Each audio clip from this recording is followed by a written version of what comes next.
Rail and structural मिल का इतिहास भी भिलाई स्टील प्लांट के साथ शुरू होता है, जब 27 अक्टूबर 1960 को इसका शुभारंभ भारत के स्वप्न दृष्टा प्रधानमंत्री पंडित जवाहरलाल नेहरू ने भारत और सोवियत संघ के सहयोग से भिलाई इस्पात संयंत्र की आधारशिला रखी।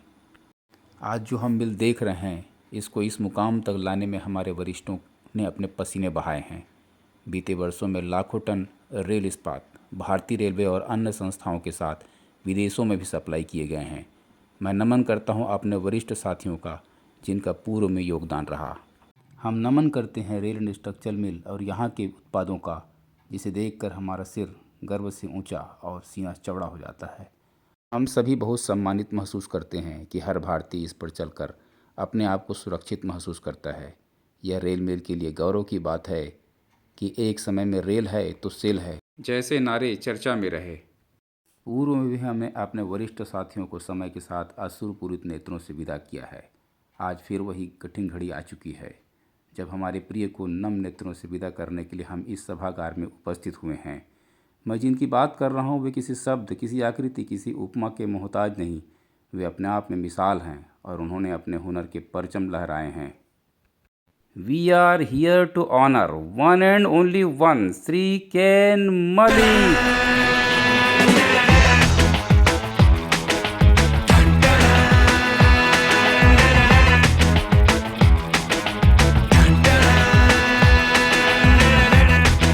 नमस्कार मित्रों, यह मेरे लिए सौभाग्य का विषय है कि इस पल को प्रस्तुत करने का मुझे अवसर मिला। सेवानिवृत्ति या रिटायरमेंट उसी दिन तय हो जाती है जिस दिन व्यक्ति संस्था को ज्वाइन करता है। जीवन परिवर्तनशील है और ज्वाइनिंग होना और यहाँ से अलविदा होना, यह भी उसी का अभिन्न अंग है। रेल मिल की गौरवशाली परंपरा रही है कि हमारे बीच से जो भी सेवानिवृत्त होता है उसे हम सजल नेत्रों से विदा करते हैं, और इसी तारतम्य में आज अवसर है मलिक सर के सेवानिवृत्ति का। इस प्रस्तुति में मैंने सर के कुछ छुए अनछुए पहलुओं को पिरोने का प्रयास किया है। आपके साथ कुछ लम्हे, कुछ यादें बतौर इनाम मिले। आपके साथ कुछ लम्हे, कुछ यादें बतौर इनाम मिले। एक सफ़र पर निकले और तजुर्बे तमाम मिले। चलिए इसी के साथ चलते हैं हम साहब के जीवन यात्रा की ओर। मलिक सर का जन्म 5 दिसंबर 1964 को श्वेत केला 24 परगना डिस्ट्रिक्ट में हुई। प्रारंभिक शिक्षा भी उनकी वेस्ट बंगाल में कंप्लीट हुई।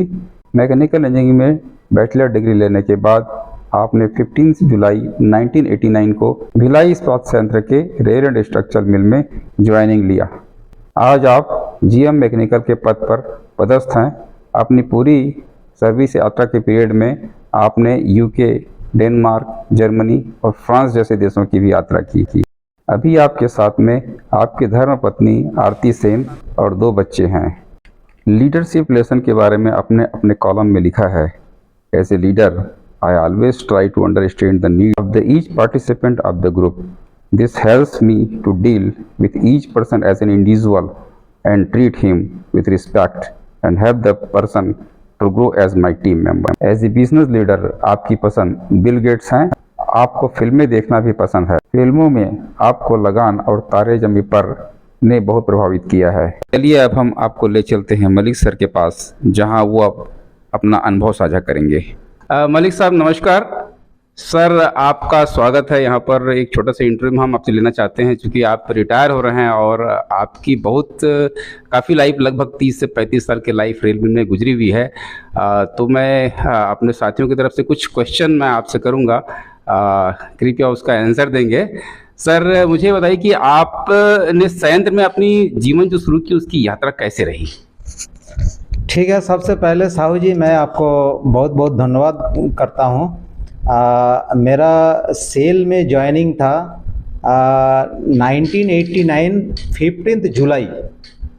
तो उस हिसाब से देखा जाए तो मैं बीएसपी में करीब 35 इयर्स प्लस, मतलब 35.5 इयर्स में सेवा दिया हूँ। Yes sir. उसके बाद मेरा रेल मिल में ही पोस्टिंग हुआ था। जो ज्वाइनिंग रेल मिल में हुआ, अभी भी मैं रेल मिल से ही रिटायर्ड हो रहा हूँ और कहीं ट्रांसफ़र नहीं हुआ था। सर मलिक साहब, और मैं एक चीज़ जानना चाहता हूं कि इतनी लंबी यात्रा में कुछ यादगार पल आपके साथ रहे होंगे, कुछ आपके जीवन में चुनौतियां आई होंगी और आपने कुछ उपलब्धि हासिल किए हैं, कृपया वो साझा करने का प्रयास करें। मेरा जब मतलब 89 जुलाई में ज्वाइनिंग हुआ था, तो यहाँ पे मैं मैकेनिकल का सभी सेक्शन में काम किया हूँ। पहले मेरा पोस्टिंग मिल में था, उस टाइम में शिफ्ट ड्यूटी किए थे, और उसके करीब 1 साल बाद मेरा फिनिशिंग में ट्रांसफ़र हुआ था। फिनिशिंग से फिर क्रेन में भी ट्रांसफ़र हुआ था।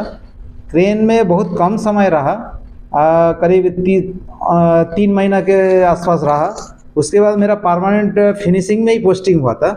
तो फिनिशिंग में उस टाइम में मैं जब शिफ्ट ड्यूटी करता था, तो पहला असाइनमेंट मेरे को आया था, जो वॉकिंग बीम एंड में जो रेल आगे बढ़ता है, वॉकिंग बीम से निकालने के पहले वो टिल्टेड कंडीशन में होना चाहिए था।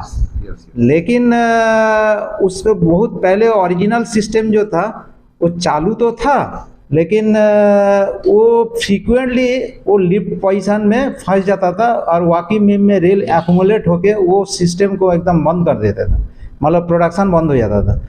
तो मैं सिंपल एंड बेस्ट जो मिनिमम इन्वेस्टमेंट में जो कर सकता था वो सोच के इम्प्लीमेंट किया था। उस टाइम में हमारा HOD था मिस्टर जगजीत सिंह। यस। तो उन्होंने बोला इसको कुछ ऐसा मॉडिफाई करो ताकि प्रॉब्लम नहीं देना चाहिए, प्रोडक्शन अच्छा मेंटेन रहेगा। तो मैं वो वॉकिंग बीम एंड में एक न्यूमेटिक सिलेंडर लगाया था। न्यूमेटिक सिलेंडर फिर अलग से मैं कहीं से अरेंज नहीं किया था। डॉग सिंकिंग, जो बेड का डॉग सिंकिंग मैकेनिज्म है, उसमें जो न्यूमेटिक सिलेंडर यूज होता है वही सिलेंडर मैं यूज किया था। और डिस्ट्रीब्यूटर यहाँ अवेलेबल है, और बाकी जो न्यूमेटिक फिटिंग्स हो तो इजीली अवेलेबल रहता है। मतलब इन हाउस अवेलेबल रिसोर्स से वो मैकेनिज्म ऐसा मॉडिफाई किया था ताकि वो आज भी वो चल रहा है, इंटैक्ट है। हाँ, इस मैकेनिज्म चालू करने का ये एडवांटेज मिला था ताकि वॉकिंग बीम से जो रेल इंस्पेक्शन बेड में पहुंचता था वो 4 टाइम स्टील करना पड़ता था।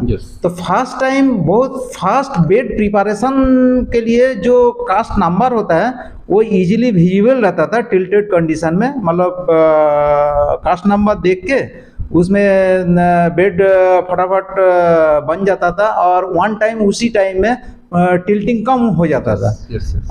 मान लीजिए जो रेल हीट पास नहीं है या कुछ डिफेक्ट है, कास्ट नंबर नहीं दिख रहा है, तो तुरंत सॉर्ट आउट होकर बेड प्रिपेयर हो जाता था।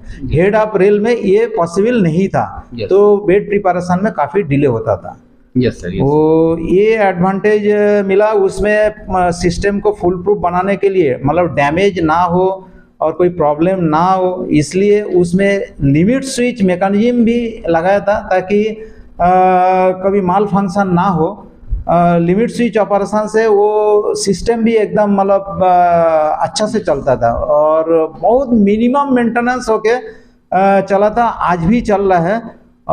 मेरा हिसाब से 10-12 साल बाद एक बार सिलेंडर निकाला है और ओवरहॉलिंग किए, वो अभी भी चल रहा है, अनदर 10 to 12 ईयर्स चल रहा है।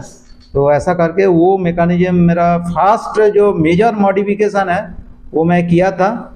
और उसके बाद न्यूमेटिक डिस्ट्रीब्यूटर भी डिजाइन किया था। उस टाइम में जो रशियन पैनल में ऑयल यूज होता था, वो उस टाइम में ऐसा मैकेनिज्म आया था इलेक्ट्रिकल अपग्रेडेशन में, वो सब पैनल से निकल गया था। मतलब वो रिजेक्ट हो गया था, वो फ्यूचर में और ज़रूरत नहीं पड़ेगा बोल के। तो मैं उस कॉयल को यूज करके dog sinking mechanism, receding stopper, pneumatic और जो पुशर था ग्रुप में, सारे चीज़ के लिए मैं वो मैकेनिज्म डिस्ट्रीब्यूटर भी इन हाउस बनाया था। वो काफ़ी दिन चला था, बाद में वो कॉयल मतलब ऑब्सोलीट हो गया, तो बाद में वो सिस्टम और ज़रूरत नहीं पड़ा। तो ये मेरा शिफ्ट ड्यूटी करते करते सब बनाता था। जब भी मेरे को समय मिलता था, मतलब मान लीजिए मेरा फर्स्ट शिफ्ट है, 2 बजे के बाद भी मैं प्लांट में रुक के ये सब काम करके 5 बजे 6 बजे घर जाता था। नेक्स्ट दिन आके फिर वही काम करते थे, ताकि एक बहुत सारे मतलब लॉन्ग शॉर्ट रेल का तो बहुत बड़ा एरिया है। Yes, sir. तो एक एक बेड में मैं लगाया था भी, स्ट्रक्चरल में भी ये सब काफ़ी कुछ लगाया था, क्योंकि न्यूमेटिक डिस्ट्रीब्यूटर ऐसा है जो सॉलिनॉइड है, सॉलिनॉइड में मॉइस्चर या डस्ट आ जाने से वो जाम हो जाता था। तो ये मैकेनिज्म जब मॉडिफाई किया था, ये बिल्कुल चोकिंग नहीं होता था। तो इससे काफ़ी फ़ायदा मिला था। इसके बाद सबसे बड़ा प्रॉब्लम फिनिशिंग में था मिलिंग मशीन। मिलिंग मशीन जो है इसमें तो HMT मिलिंग मशीन 89 या 1990 में आया था। वो 15 साल चलने के बाद वो फेज आउट हो गया, मतलब 2005 तक टोटली वो फेज आउट हो गया था। तो इन द मीन टाइम 90 से लेके 95 ऑनवर्ड्स इतना प्रॉब्लम आता था मिलिंग मशीन को लेके, सब हम लोग बहुत डिफ़िकल्टी फेस किया था। तो मिलिंग मशीन ठीक से चल नहीं पा रहा था। तो हम सोचे थे ये जो रशियन मिलिंग मशीन है इसी को मॉडिफाई करते हैं, इसका लाइफ बहुत अच्छा देगा। गियर, मेनली गियर सिस्टम जो है ये फ्रीक्वेंटली फेल होता था। जैसा कोई गियर चेंज किया, शाफ्ट चेंज किया, बियरिंग चेंज किया, ये 1 दिन 2 दिन या एक शिफ्ट में ही गियर का टीथ टूट जाता था। तो इसको हम ऐसा मॉडिफाई किया है, गियर सिस्टम को बेल्ट ड्राइव में कन्वर्ट किया और 4 शाफ्ट में निकाल दिया। तो 4 शाफ्ट निकालने के बाद उसमें जो गियर बियरिंग जो कंपोनेंट लगता था ये टोटली रिड्यूस हो गया। और गियर सिस्टम से बेल्ट सिस्टम में ड्राइव जाने के लिए वो सिंप्लीफाइड मैकेनिज्म में किया था। पहले इन हाउस में एक ड्राइव पुली बनाया था। वो पुली एक 120 थिकनेस का प्लेट से अपना रेल मिल का ही लेद में इन हाउस बनाया था। पहले ट्रायल लिया था और इसके ड्राइव के लिए जो मोटर है वो मोटर भी ऑलरेडी फेज आउट था। वो MG सेट इधर मशीन हाउस में था, वो फेज आउट होके वो मोटर मतलब आइडल स्टॉक में पड़ा हुआ था। क्रेन नंबर 13 का नीचे बहुत सारे, बेड नंबर 14 के बाजू में बहुत सारे मोटर था। तो वही मोटर यूज किया, मतलब यूजलेस मोटर को यूज हुआ और हम लोग 4 शाफ्ट निकालने के बाद उसका बियरिंग गियर शाफ्ट सब वो भी रिड्यूस हो गया और वो मशीन आज तक अच्छा चल रहा है। और मिलिंग मशीन जो है ये फिनिशिंग में इतना अच्छा चल रहा है, लोग मशीन को मोटा मोटी है बोल के किसी को मालूम नहीं चलता, लेकिन प्रोडक्शन हो रहा है। तो ये एक मेजर मॉडिफिकेशन हुआ था। और UTM जो है रिसेंटली, UTM पुराना मशीन में तो बहुत मॉडिफाई किया था। बाद में जब यार कौन सा में चेंज हुआ था 2021 में UTM आया था, AMT मशीन आया था। तो वो AMT मशीन जो कंपनी का जो एक्सपर्ट लोग हैं वो इस्टेब्लिश नहीं कर पाया था। वो बहुत कुछ करके भी उसका एक्सेप्टेंस लेवल अचीव नहीं हो रहा था। वो मंथ ऑफ दिसंबर में वो लोग क्रिसमस फेस्टिवल सेलिब्रेट करने के लिए वो मशीन को छोड़ के 19 दिसंबर को वो लोग चला गया था। उसके बाद वो 19 दिसंबर के बाद वो मशीन को हम काफ़ी कुछ इन हाउस मॉडिफिकेशन किया था। उसके कारण एकदम मतलब 42% से सीधा 95% एंड अबव एक्सेप्टेंस परसेंटेज हम लोग अचीव किए थे। तो वो मशीन अभी अच्छा ही चल रहा है। और एक समय में SRSM में जो गाइडिंग सिस्टम था, मतलब कोई भी स्ट्रक्चरल प्रोफाइल बोलिए, क्रेन रेल बोलिए, असाइमेट्री रेल बोलिए, एंट्री होते समय जो गाइड हो के जाना है वो ठीक से नहीं हो पाता था। उसके कारण मिसफीड हो जाता था। और गाइड 2 पार्ट में था, वो थोड़ा सा डैशिंग होने के बाद ही गिर जाता था। वो उसको फिर क्रेन का हेल्प लेके लगाना पड़ता था, सही तरीके से एडजस्ट नहीं हो पाता था। तो हम लोग जब एसाइमेट्रिक रेल आया था और उसका बहुत एक्यूरेसी चाहिए था, तो फीडिंग एकदम सही लोकेशन से होना है और रोल में बाइट होना है। तो इसके लिए एक रोबस्ट और सिंगल पीस में बहुत ऊंचा और लंबा गाइड बनाया था। तो उसके कारण एसाइमेट्री रेल उस टाइम में जो रिजेक्शन होता था, फीडिंग सही करके उसका रिजेक्शन 5 से 10% कम कराया। हो गया। उसके बाद केपी 80, 100 ये सब रेल जो स्ट्रेनिंग के पहले फीडिंग करना पड़ता था, ये भी काफी मिसफीड होता था और इसका भी स्ट्रेटनेस गड़बड़ होता था। अब वो गाइड के कारण आजकल केपी 100 या 80 का रेल भी बहुत बढ़िया से स्ट्रेटनिंग हो रहा है और उसका एक्सेप्टेंस लेवल अच्छा, मतलब एक कैटेगरी रेल हम लोग अच्छा से मतलब बना पा रहे हैं। बहुत बढ़िया। मलिक साहब का जो योगदान है सही मायने में देखा जाए तो आरएसएम के लिए अपूर्णीय है। उसका पूर्ण कुछ नहीं कर सकते। साहब ने इतना कुछ मॉडिफिकेशन किया है, उसका वर्थ यदि निकाला जाए तो करोड़ में होगा। कार्यक्रम की अगली कड़ी में हमने आरएसएम के भूतपूर्व और वरिष्ठ सदस्यों से भी संपर्क साधा और उनसे आग्रह किया कि वे भी अपने अनुभव जो मलिक साहब के साथ उनके रहे हैं साझा करें और उन्हें शुभकामनाएं संदेश दें। उसकी कुछ झलकियां प्रस्तुत है। रेल मिल के सभी साथियों का नमस्कार। हमारे प्रिय साथी श्री मलिक इस माह सेवानिवृत्त हो रहे हैं। मलिक साहब का रेल मिल में अभूतपूर्व योगदान है। मलिक साहब से मेरी मुलाकात सबसे पहले सन 2004 में हुई, जब मैं लॉन्ग रेल प्रोजेक्ट में आया था। उस समय यदा कदा शॉर्ट रेल एरिया में मेरा जाना होता था। मैंने हमेशा ही उन्हें एक डेडिकेटेड और डिवोटेड पाया। मेरी उनसे दोबारा मुलाकात हुई सन 2019 में, जब मैं रेल मिल वापस लौटा था। आप उस समय फिनिशिंग एरिया देखते थे। अपने एरिया के मैकेनिकल प्रॉब्लम्स को आपने बहुत ही बढ़िया से सॉल्व किया। मुझे अभी भी याद है सन 2020 में जब कोरोना ने दस्तक दी थी, अचानक से रेलवे ने अपने ऑर्डर को कम कर दिया। एक चैलेंज उस समय रेल मिल को दिया गया कि आने वाले 4-5 महीनों में हम एंड फोर्ज रेलवे को दें। एंड फोर्जिंग प्लांट काफ़ी सालों से बंद था। एसिमेट्रिक रेल काफ़ी सालों से रोलिंग नहीं हुई थी।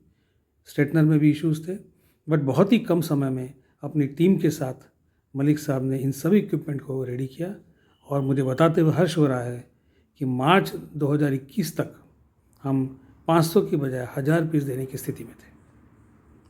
शॉर्ट रेल एरिया में जब नई यूटी मशीन आई, उससे बहुत समस्याएं थी, बट मलिक साहब के नेतृत्व में सारी समस्याएं एक एक करके हल हो गई।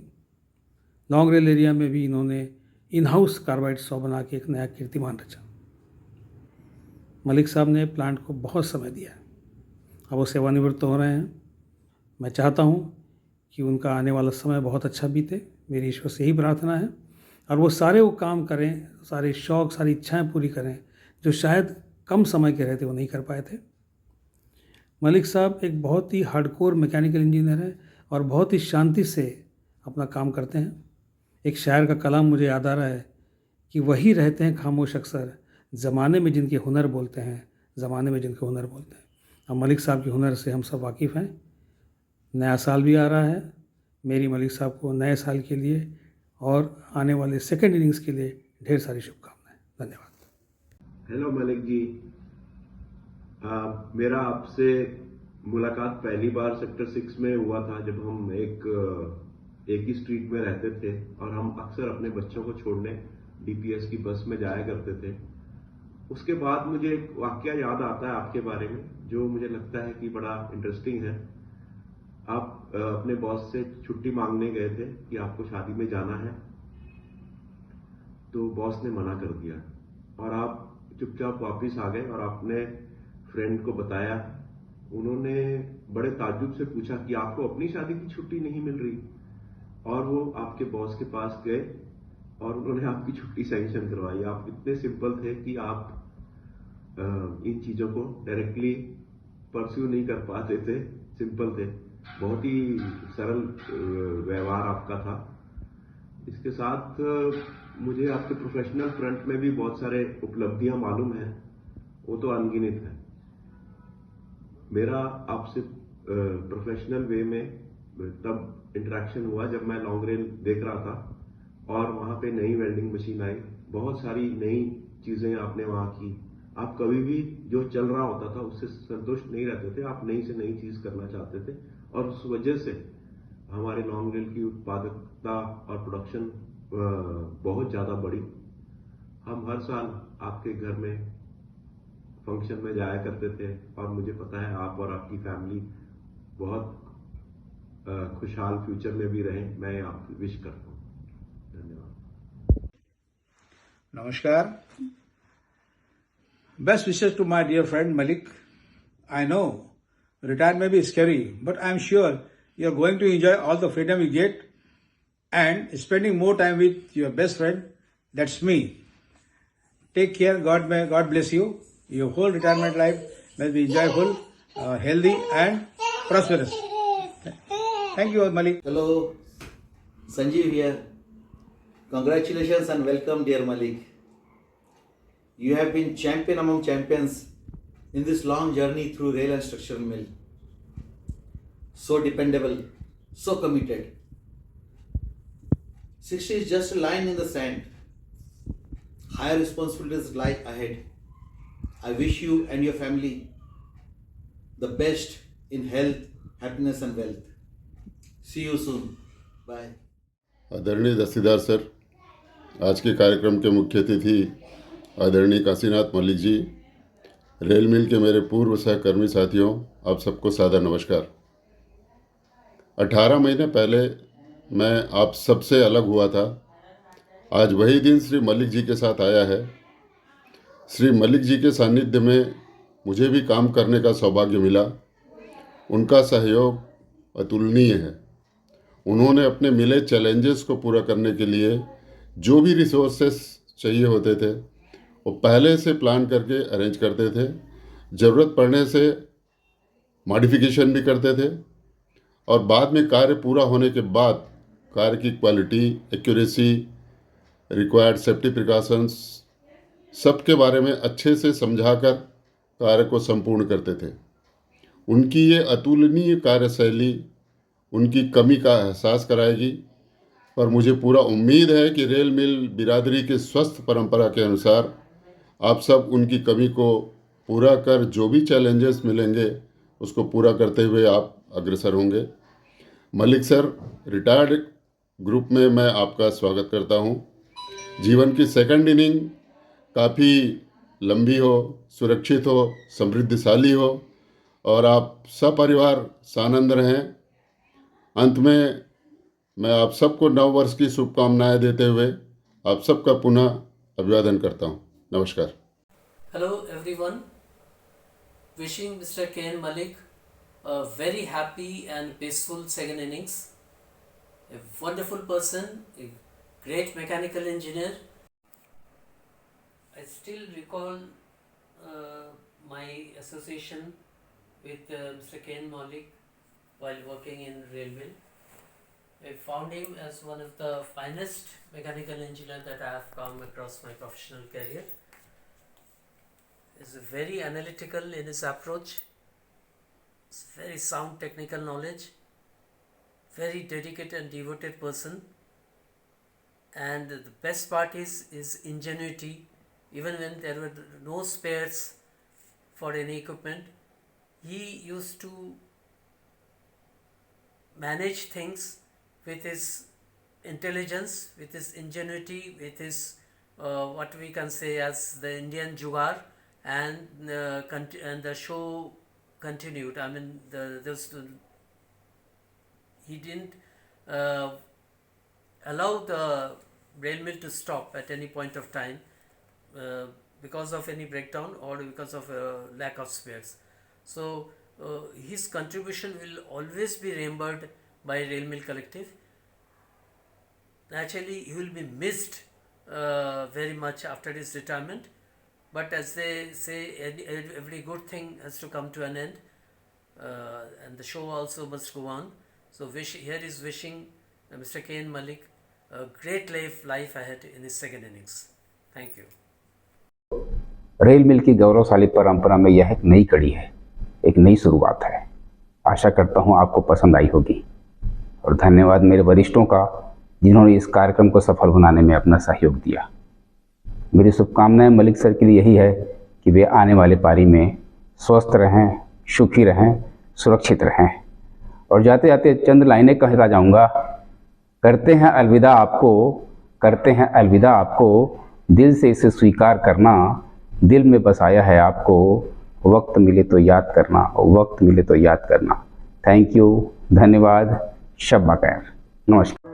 तुम मुझे यूं भुला न पाओगे, हाँ तुम मुझे यूं भुला न पाओगे, जब कभी भी सुनोगे गीत मेरे, संग संग तुम भी गुनगुनाओगे,